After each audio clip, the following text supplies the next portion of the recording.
Hi everyone, this is Anam. Welcome to PhD jobs and admission.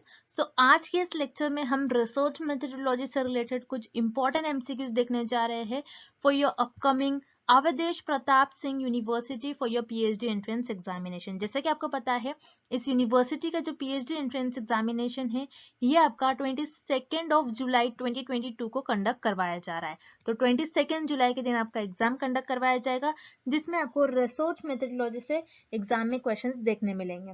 सो आपको 100 questions total exam में पूछा जाता है, जिसमें आपको 50 क्वेश्चंस जो है ये रिसर्च मेथडोलॉजी पर पूछा जाता है और 50 क्वेश्चंस आपके सब्जेक्ट से रिलेटेड। तो इस तरीके से टोटल आपका पेपर 100 मार्क्स का होता है। तो आपको एग्जामिनेशन को क्वालिफाइड करने के लिए मिनिमम 50% मार्क्स स्कोर करना है, यानी मिनिमम आपको 50 एमसीक्यूज एग्जाम में मार्क कर कराना है। यानी आप सिर्फ रिसर्च मेथडोलॉजी की भी अच्छी तरीके से प्रिपरेशंस कर लो यहाँ पर, तो आप इजीली इस यूनिवर्सिटी के पीएचडी एंट्रेंस एग्जामिनेशन को आप क्रैक कर पाओगे। जैसे कि मैंने आपको बताया, हमारे इस लेक्चर्स में हम आपको रिसर्च मेथडोलॉजी के जो इम्पोर्टेंट क्वेश्चन है, जो इम्पोर्टेंट क्वेश्चन जो जनरली पीएचडी एंट्रेंस एग्जामिनेशन में पूछे जाते हैं, वो सारे क्वेश्चन हम आपको लेक्चर सीरीज से सॉल्व करवाने की कोशिश करते हैं। लेकिन हमारे इस कंटेंट में आपको सारा डिटेल में सारा हम आपको गाइड करते हैं, इंस्ट्रक्शंस हम आपको देते हैं, आपको फॉलो करने हैं वो सारे इंस्ट्रक्शंस। आपको किस तरीके से हमारे कंटेंट का यूज करना है, किस तरीके से आपको टाइम यूटिलाइज करना है, किस तरीके से हमारे इस कंटेंट से आपको क्वेश्चंस पूछे जाने के चांसेस है, ये सारा हम आपको हमारे कोर्स के थ्रू बताते हैं। जैसे कि आप स्क्रीन पर देख रहे हो, वीडियो लेक्चर्स आपको देखने मिलेंगे, नोट्स, मॉक टेस्ट और 1500 प्लस प्रैक्टिस एमसीक्यूज पीडीएफ, जो कि हमारा एक रिवीजन का काम करती है ये पीडीएफ। तो हमारे इस कंटेंट से आपको एग्जाम में डायरेक्टली 40 से 45 क्वेश्चंस हमारे इसी कंटेंट से पूछे जाएंगे। तो जैसे कि 100% गारंटी के साथ हमारा ये कंटेंट होता है, 100% एश्योरिटी के साथ हम आपको कंटेंट प्रोवाइड करते हैं। सो हमारे स्क्रीन पर जो दिए गए कंटेंट है, अगर आपको इसको एक्सेस करना है तो एक्सेस करने के लिए स्क्रीन पर ये जो नंबर नजर आ रहा है, इस नंबर पर आपको व्हाट्सएप के थ्रू ही हमें कांटेक्ट करना है। याद रखना है आपको, सिर्फ और सिर्फ व्हाट्सएप के थ्रू हमें कांटेक्ट करना है। नॉर्मल कॉल इस नंबर पर नहीं लगेगा, आपको व्हाट्सएप के थ्रू ही हमें कांटेक्ट करना है। और आप हमारे ऐप के थ्रू, जो कि ग्लोबल ऑनलाइन ऐप है, इस ऐप के थ्रू स्टडी मटेरियल को एक्सेस कर सकते हो आप। सो ऐप को एक्सेस करने के लिंक मैंने आपके साथ description box as well as comment section में भी प्रोवाइड कर रखी है, जिससे कि आप 1 क्लिक में ही उस लिंक से रिसर्च मेथडोलॉजी के कंटेंट को आप एक्सेस कर पाओगे। So that's it. ज्यादा टाइम वेस्ट नहीं करते हुए आज के इस सेशन को हम स्टार्ट करते हैं। So let's begin with this session. तो एक बार ये एमसीक्यू स्टार्ट करने से पहले मैं आपको अच्छे तरीके से हमारे कंटेंट जो हम आपको प्रोवाइड करते हैं, जो स्टडी मटेरियल हम आपको प्रोवाइड करते हैं, उसके बारे में एक बार मैं आपको फटाक से बता दूं कि हमारे इस कोर्स में हम आपको video lectures, mock test, notes provide करते हैं और 1500 प्लस एमसीक्यूज रिविजन पीडीएफ। ये सारा जो कंटेंट आप देख रहे हो स्क्रीन पर, ये आपको एक ही जगह मिलेगा। कई स्टूडेंट्स क्या करते हैं, इंटरनेट से स्टडी मटेरियल रिफर करते हैं। सो इंटरनेट पे जो लैंग्वेज यूज करी जाती है, बहुत डिफिकल्ट लैंग्वेज यूज करी जाती है, जिससे कि आपको समझ नहीं आता है क्या लिखा हुआ है, किस तरीके से ये जो कंटेंट है आपको किस तरीके से रीड करना है, कितना कंटेंट आपको फॉलो करना है। क्योंकि हम हमारे कोर्स में आपको बताते हैं आपको कितना स्टडी मटेरियल यूज करना है। बहुत ज्यादा भी नहीं आपको पढ़ना है, बहुत कम भी नहीं, आप जितना सफिशिएंट है आपके स्टडी के लिए उतना आपको पढ़ना है। सो हमारे कोर्स में हम आपको गाइड करते रहते हैं कि किस तरीके से आपको किस टॉपिक पर ज्यादा फोकस रहना है, कहाँ से ज्यादा क्वेश्चंस आपको पूछे जा सकते हैं। ये सारी चीजें हमारे कोर्स में हम आपको बताते हैं। सो हमारे ये जो कोर्स है, हम आपको गारंटी के साथ कहते हैं कि हमारे इसी कोर्स से आपको एग्जाम में 30 से 35 क्वेश्चन डायरेक्टली पूछे जाएंगे। तो जल्द से जल्द आपको कोर्स को परचेस करना है। परचेस करने के लिए स्क्रीन पर ये जो नंबर नजर आ रहा है, इस पर व्हाट्सएप के थ्रू हमें कॉन्टैक्ट करना है। याद रखिएगा, नॉर्मल कॉल इस नंबर पर नहीं लगेगा और आप हमारे इस ऐप के थ्रू भी स्टडी मटेरियल को एक्सेस कर सकते हो। सो ऐप को एक्सेस करने के लिंक मैंने आपके साथ डिस्क्रिप्शन बॉक्स में प्रोवाइड कर रखी है। So that's it and let's begin with the MCQs. Which of the following is not a type of non-random sampling? इस क्वेश्चन में हमें फाइंड आउट करना है कि कौन सा ऑप्शन में हमें नॉन रैंडम सैम्पलिंग का टाइप गिवन नहीं है।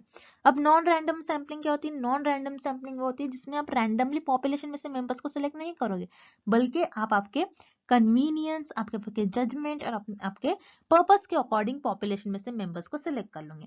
अब convenience sampling, quota sampling, purposive sampling, ये तीनों भी आपके नॉन रैंडम सैम्पलिंग की टाइप होती है। Convenience sampling, quota sampling and purposive में आप क्या करते हैं, आपके पर्पस, आपके कन्वीनियंस, आपको लगता है कि मेरे नजदीक, मुझे दिल्ली में, आप दिल्ली में हो तो आप क्या करोगे, दिल्ली के मेंबर्स को लोगे, आप दूसरी सिटी के मेंबर्स को नहीं लोगे आपके सैंपल्स में, क्योंकि आपके लिए कन्वीनियंस है वहां के लोगों से डेटा कलेक्ट करना। सो आपके कन्वीनियंस के बेसिस पर, उसी तरीके से कोटा और पर्पसिव में भी आप सेम ही करते हैं, आपके पर्पस के अकॉर्डिंग, आपके जजमेंट के बेसिस पर से आपको लगता है कि मुझे इस पर्सन से डेटा मिल सकता है, तो आप उस तरीके से पॉपुलेशन में से मेंबर्स को सिलेक्ट करते हो, तो वो आपके नॉन रैंडम सैम्पलिंग का टाइप हो जाती है। बट आपको यहाँ पर ऑप्शन और दूसरा गिवन नहीं है, तो यहाँ पर आपको ऑप्शन ए, बी एंड सी ये तीनों भी इनकरेक्ट हो जाएंगे। कन्वीनियंस, कोटा और पर्पसिव ये तीनों भी आपके नॉन रैंडम सैम्पलिंग के टाइप होती है।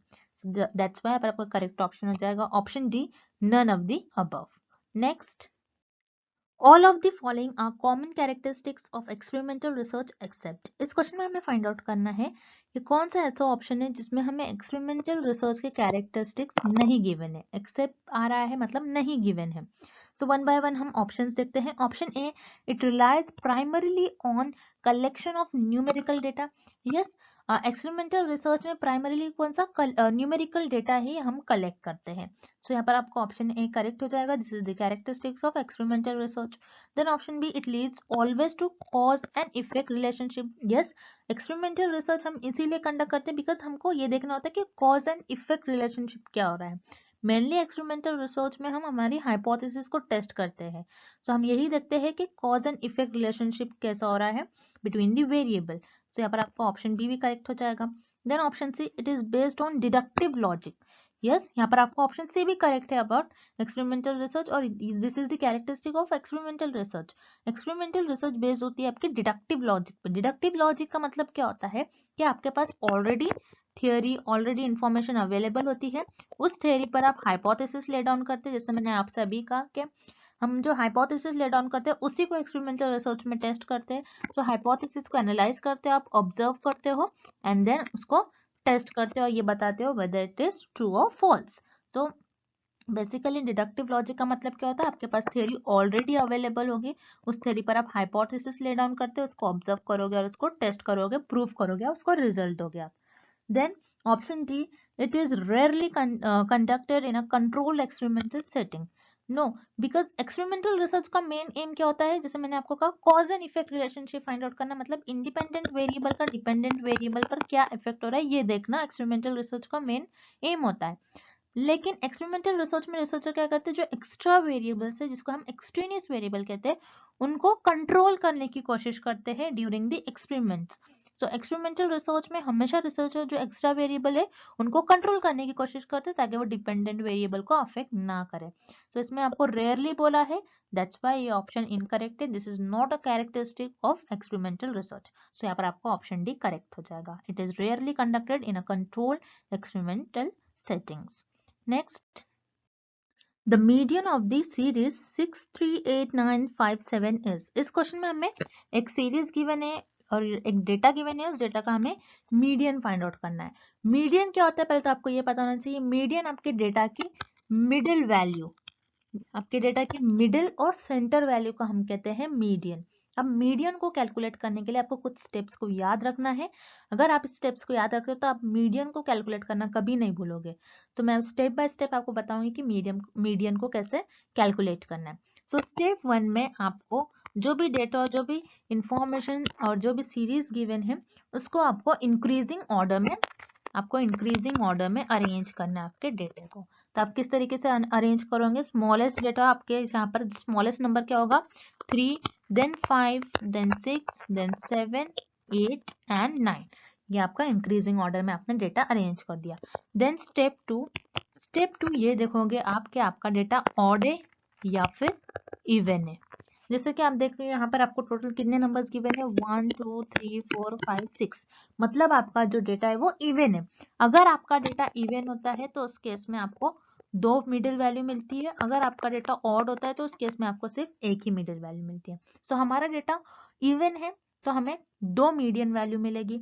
मतलब आपने जो डेटा अरेंज करा है यहाँ पर आप लेफ्ट से जा रहे हो तो थर्ड नंबर पर आपको 6 मिल रहा है, और राइट साइड से आप पर थर्ड नंबर पर आप देखोगे कि आपको 7 नंबर मिलेगा। तो इस केस में अगर आप लेफ्ट से जा रहे हो तो थर्ड नंबर पर 6 है, और राइट से जा रहे हो तो थर्ड नंबर पर 7 है। सो आप इवन में क्या करते हो, अगर आपका डेटा इवन होगा, स्टेप 3, अगर आपका डेटा इवन होगा उस केस में आप क्या करोगे, एवरेज लोगे। मतलब ये जो दो मीडियन वैल्यू, आपको दो मीडियन वैल्यू मिल गई, और तो उस दोनों वैल्यू का आप क्या करोगे, एवरेज लोगे, मतलब मीन लोगे। तो एवरेज किस तरीके से लेते हैं, 6 + 7 डिवाइडेड बाय 2। 6 + 7 आपका हो जाएगा 13, 13 डिवाइडेड बाय 2 इज 6.5। तो यहाँ पर आपका इस केस में आपके जो मीडियन होगा, इस सीरीज का जो मीडियन मतलब मिडिल वैल्यू होगी वो होगी 6.5। तो यहाँ पर आपका करेक्ट ऑप्शन हो जाएगा option B 6.5। Next, Which one of the following represent highly negative correlation? इस क्वेश्चन में हमें फाइंड आउट करना है कि कौन सा ऑप्शन ये रिप्रेजेंट करता है कि वेरिएबल्स के बीच में हाईली नेगेटिव कोरिलेशन है। अब नेगेटिव कोरिलेशन क्या होता है आपको ये पता होना चाहिए। रिमेंबर, मैंने आपको पिछले कई वीडियो में से ये भी वीडियोस में बताया है कि कोरिलेशनल रिसर्च में एक कोएफिशिएंट होता है जिसे हम कहते हैं Karl Pearson's coefficient. Karl Pearson's coefficient ये आपके कोरिलेशनल रिसर्च में कोएफिशिएंट होता है जिसे हम कहते हैं Karl Pearson's coefficient. Karl Pearson's coefficient की वैल्यू -1 से +1 के बीच में लाई करती है। अगर आपके कार्ल पियर्सन्स कोएफिशिएंट की वैल्यू -1 है, मतलब कोरिलेशनल रिसर्च में आपके जो वेरिएबल्स होते हैं उनके बीच में हाईली नेगेटिव कोरिलेशन होगा। ओके, और वो परफेक्ट नेगेटिव कोरिलेटेड होंगे एक दूसरे से। ओके, परफेक्ट, क्योंकि -1 है इसलिए परफेक्ट नेगेटिव कोरिलेशन होगा बिटवीन दी वेरिएबल्स। अगर आपके कार्ल पियर्सन्स कोएफिशिएंट की वैल्यू +1 है, दैट मींस आपके जो कोरिलेशनल रिसर्च में वेरिएबल्स है वो परफेक्ट पॉजिटिव कोरिलेटेड होंगे। ओके, आपको याद रखना है, अगर आपका जो कार्ल पियर्सन्स कोएफिशिएंट की वैल्यू अगर 0 होती है, that means there is no relation, आपके वेरिएबल्स के बीच में कोई रिलेशन नहीं होगा। अब इस क्वेश्चन में हमें पूछ रहा है कि अगर कौन सी वैल्यू होगी जो कि आपके जो कार्ल पियर्सन्स कोएफिशिएंट की कौन सी वैल्यू होंगी जो हाईली नेगेटिव कोरिलेशन बताती है बिटवीन दी वेरिएबल्स। अब यहाँ पर आपको कुछ वैल्यू गिवन है, जैसे 0 तो होगा ही नहीं, अगर 0 होता तो कुछ ना कुछ रिलेशन, नेगेटिव रिलेशन पूछ रहा है हमें इस क्वेश्चन में, तो 0 तो होगा नहीं, 0 का मतलब होता है कि कोई रिलेशन नहीं है। तो यहाँ पर आपको ऑब्वियसली ऑप्शन डी इनकरेक्ट हो जाएगा। देन आपको -0.9, -0.1 एंड -0.5, तो -0.9 आपकी यहाँ पर होगी, देन -0.1 कुछ यहाँ पर लाई करेगी और 0.5 माइनस यहाँ पर लाई करेगी। तो -1 से कौन सा पॉइंट और कौन सा नंबर नजदीक है, -0.9। तो अगर आपके कोएफिशिएंट की वैल्यू, कार्ल पियर्सन्स कोएफिशिएंट की वैल्यू -0.9 होती है, तो ये हाईली नेगेटिव कोरिलेशन हो गए बिटवीन दी वेरिएबल्स। तो यहाँ पर आपका करेक्ट ऑप्शन हो जाएगा option A -0.9। Next, any numerical value calculated from sample data is called। इस क्वेश्चन में हमें फाइंड आउट करना है कि ऐसे न्यूमेरिकल वैल्यू जिसको आप सैंपल के डेटा से कैलकुलेट करते हो, सो उसे हम क्या कहते हैं। तो ऐसे न्यूमेरिकल वैल्यू जो आप सैंपल से कलेक्ट करते हो और कैलकुलेट करते हो सैंपल्स के डेटा से, उसे हम कहते हैं स्टैटिस्टिक। स्टैटिस्टिक क्या होती है, स्टैटिस्टिक में यूजुअली न्यूमेरिकल वैल्यू होती है जो सैंपल्स को डिस्क्राइब करते हैं। जैसे आपने सैंपल का हाइट मेजर किया, वेट मेजर किया, सो उसमें सारी न्यूमेरिकल्स वैल्यू आ रहे हैं, तो इसे हम कहते हैं स्टैटिस्टिक। सो यहाँ पर आपका ऑप्शन बी करेक्ट हो जाएगा, स्टैटिस्टिक। एरर क्या होता है, कोई मिस्टेक्स, आपके डेटा में कोई मिस्टेक हो उसे हम कहते हैं एरर। सो यहाँ पर कोई मिस्टेक नहीं है, सो यहाँ पर आपका ऑप्शन ए इनकरेक्ट हो जाएगा। देन ऑप्शन सी बायस, यहाँ पर बायस मतलब झुकाव, यहाँ पर कोई झुकाव की बात नहीं हो रही है, सो यहाँ पर आपका ऑप्शन सी इनकरेक्ट हो जाएगा। मीन मतलब एवरेज, यहाँ पर कोई एवरेज की वैल्यू नहीं हो रही है यहाँ पर, बल्कि न्यूमेरिकल वैल्यू ऐसी हो रही है जिसको आप सैंपल्स के डेटा को आप कैलकुलेट करते हो, सो वो होता है आपका स्टैटिस्टिक, ना कि मीन। सो यहाँ पर आपका ऑप्शन डी करेक्ट हो जाएगा, statistic. Next, which of the following is a nominal variable. इस क्वेश्चन में हमें नॉमिनल वेरिएबल के एग्जाम्पल किस ऑप्शन में गिवन है हमें वो फाइंड आउट करना है। अब आपको याद रखना है, स्केल ऑफ मेजरमेंट के 4 टाइप्स होते हैं, आपको कुछ इस शॉर्ट फॉर्म से याद रखना है, noir, N for nominal, O for ordinal, I for interval and R for ratio। So nominal scale of measurement क्या होती है, जिसमें आपका जो भी आपके पास डेटा होता है आप उसको उसके कैटेगरीज, उसके फीचर के बेसिस पर डिवाइड करते हो और कैटेगराइज करते हो। देन ऑर्डिनल, ऑर्डिनल में सेम नॉमिनल की तरह ही आप करते हो, साथ ही साथ आपका जो डेटा होता है उसको आप एक ऑर्डर में अरेंज करते हो, आप रैंक्स देते हो। देन इंटरवल में ऑर्डिनल की आप कैरेक्टरिस्टिक्स फॉलो करते हो, और इंटरवल में आपके पास जो भी नंबर होता है उसको, जो भी डेटा होता है आप उसको एक इक्वल इंटरवल्स में डिवाइड कर लेते हो। और इंटरवल में आपके जीरो का कुछ ना कुछ मीनिंग नहीं होता है, बिकॉज इंटरवल में आपका जो जीरो होता है वो आर्बिट्री होता है, लेकिन रेशो में आपका जो जीरो होता है उसका कुछ ना कुछ मीनिंग होगा। उसी तरीके से इंटरवल के सारे कैरेक्टरिस्टिक्स आपको रेशो में देखने मिलेंगे। सो ये जो फोर्थ स्केल ऑफ मेजरमेंट है, this is very important. Exam में इसी स्केल पर 2 to 3 क्वेश्चंस आते ही है, और मैंने अपने लेक्चर सीरीज में इसको बहुत डिटेल में पढ़ाया है। जो मेरे बैच के स्टूडेंट्स हैं उनको बहुत अच्छी तरीके से आ गया होगा, क्योंकि मैंने अपने लेक्चर सीरीज में इसको बताया है बहुत अच्छी तरीके से। सो अब हम चलते हैं क्वेश्चन की तरफ। जैसे हमें इस क्वेश्चन में पूछ रहा है कि नॉमिनल वेरिएबल का एग्जांपल हमें किस ऑप्शन में गिवन है। सो हम वन बाय वन ऑप्शंस देख लेते हैं। ऑप्शन ए, एज। एज क्या है? एज कुछ भी हो सकती है। एज 0 हो सकती है, 1 2 3 कुछ भी हो सकती है। अगर आपकी एज 0 है मान लीजिए, मतलब उस दिन आपकी बर्थ हुई थी, उस दिन आप पैदा हो गए थे, मतलब एज जो है आपका ये रेशो वेरिएबल का एग्जांपल होगा, नॉट नॉमिनल। सो यहाँ पर आपका ऑप्शन ए इनकरेक्ट हो जाएगा। Then option B, monthly income. Monthly income किसी की मंथली इनकम नंबर्स में हो सकती है।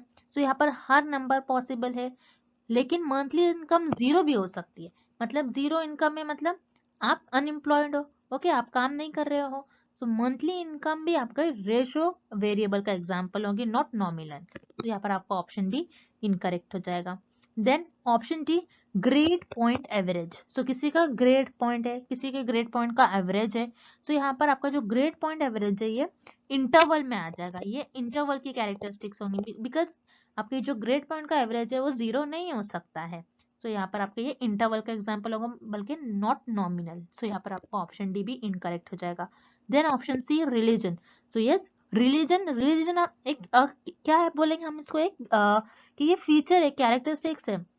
हर पर्सन का रिलीजन अलग हो सकता है। सो हम क्या कर सकते हैं, रिलीजन के बेसिस पर पर्सन को डिवाइड कर देंगे। सो यहाँ पर आप उनके कैटेगरीज के, उनके कैरेक्टरिस्टिक्स के बेसिस पर उनको कैटेगराइज कर रहे हैं, उनके फीचर्स के बेसिस पर उनको कैटेगराइज कर सकते हो। सो रिलीजन जो है ये आपके नॉमिनल वेरिएबल का एग्जाम्पल होगी। सो याद रखिए, नॉमिनल और ऑर्डिनल में आपके पास जो डेटा होता है बेसिकली वो ज्यादातर नंबर के फॉर्म में नहीं होता है, लेकिन इंटरवल एंड रेशो में आपका जो डेटा होता है वो नंबर्स के फॉर्म में होता है। तो इसी तरीके से नॉमिनल वेरिएबल का एग्जांपल हो जाएगा option C, religion. Next, variable which can take any fractional value within a specified range of values may be called। इस क्वेश्चन में हमें एक वेरिएबल की डेफिनेशन गिवन है, हमें फाइंड आउट करना है किस वेरिएबल की डेफिनेशन होगी। सो इस डेफिनेशन में हमें बता रहा है कि एक ऐसा वेरिएबल जिसमें fractional value as well as all range, मतलब फ्रैक्शनल वैल्यू क्या होती है, जो डेसिमल में होती है वो सारी वैल्यूज, वो सारा रेंज पॉसिबल हो उस वेरिएबल में। तो उस वेरिएबल को हम क्या कहते हैं? तो याद रखिएगा, उस वेरिएबल को हम कहते हैं continuous variable. So continuous and discrete variable, mainly ये दो टाइप के वेरिएबल होते हैं रिसर्च में। तो डिपेंडेंट वेरिएबल ये तो आपका एक्सपेरिमेंटल रिसर्च का एक पार्ट होता है। ये आपके क्वेश्चन से ये पॉइंट रिलेटेड नहीं है, ये ऑप्शन रिलेटेड नहीं है। उसी तरीके से एट्रीब्यूट क्या होता है? एट्रीब्यूट किसी की क्वालिटीज, किसी की फीचर्स, किसी के कैरेक्टरिस्टिक्स को बताता है। तो यहाँ पर आपका ऑप्शन डी भी ऑब्वियसली इनकरेक्ट हो जाएगा। सो ऑप्शन सी और डी ये तो इनकरेक्ट ही है। सो आपको कंफ्यूजन बस ऑप्शन ई एंड बी में होंगी, जो कि है कंटीन्यूअस एंड डिस्क्रीट वेरिएबल। सो आपको याद रखना है, वेरिएबल्स के आपके दो टाइप्स होते हैं, एक होता है आपका कंटीन्यूअस एंड सेकेंड होता है आपका डिस्क्रीट वेरिएबल। कंटीन्यूअस वेरिएबल क्या होता है? जिसमें सारी वैल्यूज पॉसिबल हो, जैसे 1, 1.1, 1.2, 1.3, 4, 4.2, 4.1, 4.8 सारी वैल्यूज पॉसिबल हो, तो उसे हम कहते हैं कंटीन्यूअस वेरिएबल है, क्योंकि इसमें फ्रैक्शनल वैल्यू हर एक वैल्यूज पॉसिबल हो सकती है। लेकिन डिस्क्रीट वेरिएबल, जैसे नेम ही मिलेंगे, जिसमें डिस्क्रीट वैल्यू हो, जैसे 1, 2, 3, 4, 5, 6। तो यहाँ पर क्या होता है, 1 और 2 के बीच में जो सारी वैल्यूज लाई करते हैं, जैसे 1.1, 1.2, 1.3, 4, 1.5 एंड सो ऑन। सो ये सारी वैल्यूज डिस्क्रीट वेरिएबल में पॉसिबल नहीं हो सकती। ज्यादातर डिस्क्रीट वेरिएबल में फ्रैक्शन वैल्यू पॉसिबल नहीं होती है। सो यहाँ पर आपका ऑप्शन बी भी इनकरेक्ट हो जाएगा। सो क्वेश्चन में हमें पूछ रहा है ऐसा वेरिएबल जिसमें सारी फ्रैक्शनल वैल्यूज पॉसिबल हो सकती है, सो वो वेरिएबल होता है आपका कंटीन्यूअस वेरिएबल। सो यहाँ पर आपका ऑप्शन है करेक्ट हो जाएगा। This is the definition of continuous variable.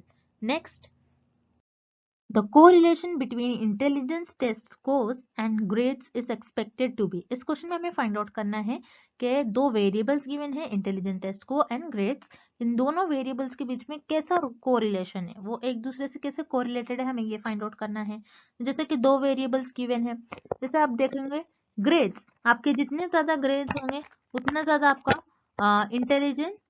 आपका इंटेलिजेंस को, आपका जो भी स्कोर्स आएगा, आप क्या बोलोगे, उतना ज्यादा आप इंटेलिजेंट हो, जितना ज्यादा आपका ग्रेड आता है, जितना ज्यादा क्लास में जिस बच्चे का ग्रेड आएगा उतना ज्यादा उसको हम क्या बोलेंगे, वो इंटेलिजेंट है। तो आप देख रहे हो ग्रेड ये एक वेरिएबल है, इंटेलिजेंस टेस्ट स्कोर ये एक दूसरा वेरिएबल है। जितना ज्यादा ग्रेड उतना ज्यादा आपका इंटेलिजेंस लेवल। मतलब यहाँ पर दो वेरिएबल है और दोनों भी वेरिएबल सेम डायरेक्शन में मूव कर रहे हैं। जब भी दो वेरिएबल सेम डायरेक्शन में मूव करे तो उस केस में हम कहेंगे उनके बीच में, उन दोनों वेरिएबल के बीच में पॉजिटिव कोरिलेशन। जब भी दो वेरिएबल्स अपोजिट डायरेक्शन में मूव करते हैं तो हम कहेंगे वो नेगेटिव कोरिलेशन है। जब भी वेरिएबल्स के बीच में अगर कोई रिलेशन नहीं है तो उसे हम कहते हैं जीरो कोरिलेशन। बट इस केस में आप देख रहे हैं आपको दो वेरिएबल गिवन है, ग्रेड एंड इंटेलिजेंट टेस्ट को, दोनों भी वेरिएबल सेम डायरेक्शन में मूव कर रहे हैं, इसलिए इन दोनों वेरिएबल्स के बीच में जो रिलेशन होगा उसे हम कहते हैं पॉजिटिव कोरिलेशन। तो इन दोनों वेरिएबल के बीच में पॉजिटिव कोरिलेशन होगा। सो यहाँ पर आपका ऑप्शन सी करेक्ट हो जाएगा, positive. Next, in which of the following methods of data collection there is possibility of face-to-face interaction between the researcher and respondent? इस क्वेश्चन में हमें फाइंड आउट करना है ऐसा कौन सा डेटा कलेक्शन मेथड है जिसमें ये पॉसिबिलिटी हो कि रिसर्चर एंड रेस्पोंडेंट्स के बीच में फेस टू फेस इंटरेक्शन हो। सो वो कौन सा डेटा कलेक्शन मेथड होगा, हमें ये फाइंड आउट करना है। सो वो आपका होगा क्वेश्चनर एंड स्केड्यूल। क्वेश्चनर क्या होता है, क्वेश्चनर आपका रिटन हो सकता है या फिर ओरल भी हो सकता है। जैसे ओरल होगा मतलब इंटरव्यू, क्वेश्चनर में इंटरव्यू भी कंडक्ट करवाया जाता है समटाइम। इंटरव्यू में, क्वेश्चनर में क्या होता है, इंटरव्यू कंडक्ट करवाया जाता है जिसमें रिसर्चर एंड रिस्पोंडेंट्स के बीच में फेस टू फेस इंटरेक्शन होता है। लेकिन क्वेश्चनर में क्या होता है, सारे क्वेश्चन पहले से रिकॉर्डेड होते हैं, पहले से डिसाइडेड होते हैं, बस रिसर्चर वहां पर ऑप्शंस भी होते हैं, बस उनको टिक कर देता है। तो उस तरीके से क्वेश्चनर होता है। इंटरव्यू, क्वेश्चनर में इंटरव्यू होता है जिसमें फेस टू फेस इंटरेक्शन होता है रिसर्चर एंड रिस्पोंडेंट के बीच में। उसी तरीके से स्केड्यूल में भी सेम होता है, रिसर्चर एंड रिस्पोंडेंट के बीच में फेस टू फेस इंटरेक्शन होता है। स्केड्यूल में भी जो लिस्ट होती है रिसर्चर के पास में, सारे क्वेश्चंस पहले से ही प्लान करते हैं रिसर्चर, प्री प्लान्ड होते हैं सारे क्वेश्चन। लेकिन स्केड्यूल में ब्लैंक स्पेस होती है, उन स्पेस को रिसर्चर फिल करते हैं। क्वेश्चनर में रिसर्चर क्या करते हैं, रिसर्चर के पास क्वेश्चन होते हैं और 4 ऑप्शंस होते हैं, उनको सिर्फ रिसर्चर टिक करते हैं। लेकिन स्केड्यूल में रिसर्चर के पास ब्लैंक स्पेस होती है, उस ब्लैंक स्पेस में रिसर्चर रिस्पोंडेंट्स के रिस्पॉन्स फिल करते हैं। तो यही डिफरेंस होता है क्वेश्चनर एंड स्केड्यूल में। क्वेश्चनर एंड स्केड्यूल ये दोनों भी मेथड में इंटरव्यू होता है, इंटरव्यू के थ्रू रिसर्चर एंड रिस्पोंडेंट्स ये दोनों का फेस टू फेस इंटरेक्शन होता है जिसमें रिसर्चर डेटा को कलेक्ट करते हैं। तो यहाँ पर आपका ऑप्शन ए बी दोनों करेक्ट है। Then option C non participant observation. So non participant जैसे नेम में मीनिंग है, मतलब रिसर्चर यहाँ पर पार्टिसिपेंट नहीं करते, बस दूर से चीजों को ऑब्जर्व करते हैं। तो नॉन पार्टिसिपेंट ऑब्जर्वेशन में रिसर्चर रिस्पोंडेंट्स को दूर से ऑब्जर्व करते हैं। सो नॉन पार्टिसिपेंट ऑब्जर्वेशन में रिसर्चर एंड रिस्पोंडेंट्स के बीच में कोई फेस टू फेस इंटरेक्शन नहीं होता है। सो यहाँ पर आपका ऑप्शन सी इनकरेक्ट हो जाएगा। So here correct option is option D, both A and B questionnaire and schedule में रिसर्चर एंड रिस्पोंडेंट के बीच में फेस टू फेस इंटरेक्शन होता है। सो यहाँ पर आपको ऑप्शन डी करेक्ट हो जाएगा। Next, an essential criteria of scientific study is. इस क्वेश्चन में हमें फाइंड आउट करना है कि साइंटिफिक स्टडी का एक इंपॉर्टेंट क्राइटेरिया क्या होता है। एसेंशियल मतलब इंपॉर्टेंस, आप किस चीज को ज्यादा इंपॉर्टेंस देते हो साइंटिफिक स्टडी में। तो याद रखिए इस क्वेश्चन का करेक्ट ऑप्शन हो जाएगा ऑब्जेक्टिविटी। साइंटिफिक स्टडी क्या होता है पहले तो आपको ये पता होना चाहिए। साइंटिफिक स्टडी मतलब जैसे आप कोई चीजों को ऑब्जर्व करें, एनालिसिस करें, आपका ऑब्जर्वेशन, आपकी एनालिसिस, कुछ ना कुछ लॉजिक होना चाहिए। आप किसी भी वे से किसी और चीज को आपने ऑब्जर्व, कुछ भी तरीके से आपने ऑब्जर्व कर लिया और आपको कोई रिजल्ट आ रहा है तो वो सही स्टडी नहीं होगी। आपको साइंटिफिक वे से उसको ऑब्जर्व के एनालिसिस में कुछ ना कुछ रीजन होना चाहिए, उसका लॉजिक होना चाहिए। आप अगर कोई हाइपोथेसिस ले डाउन कर रहे हो तो उसके पीछे आपका जो भी उस हाइपोथेसिस का आपका जो भी ऑब्जर्वेशन होता है, आप जो भी तरीके से एनालिसिस करते हो आपका ऑब्जर्वेशन, आप किस तरीके से चीज़ों को ऑब्जर्व कर रहे हो, तो उसके पीछे कुछ ना कुछ लॉजिक और रीजन होना चाहिए, तो उसी को हम कहते हैं साइंटिफिक स्टडी। तो साइंटिफिक स्टडी का मेन और इम्पॉर्टेंट क्राइटेरिया होता है ऑब्जेक्टिविटी, मतलब आपका ऑब्जेक्टिव क्या है, आपका गोल क्या है, आपका एम क्या है, आप क्यों उस तरीके से आप उसको ऑब्जर्व किया आपने, तो ये सारी चीज़ें आपके ऑब्जेक्टिव में आती है। So important criteria of scientific study is objectivity. तो बिलीव, वैल्यू एंड सब्जेक्टिविटी ये भी होता है, लेकिन इस क्वेश्चन में हमें एसेंशियल पूछ रहा है, मतलब बहुत ज्यादा इंपॉर्टेंट। तो इंपॉर्टेंस हम साइंटिफिक स्टडी में देते हैं ऑब्जेक्टिविटी को, दैट्स व्हाई आपका करेक्ट ऑप्शन हो जाएगा option D, objectivity. And thank you for watching this video. Good luck with your preparation and see you tomorrow with another video.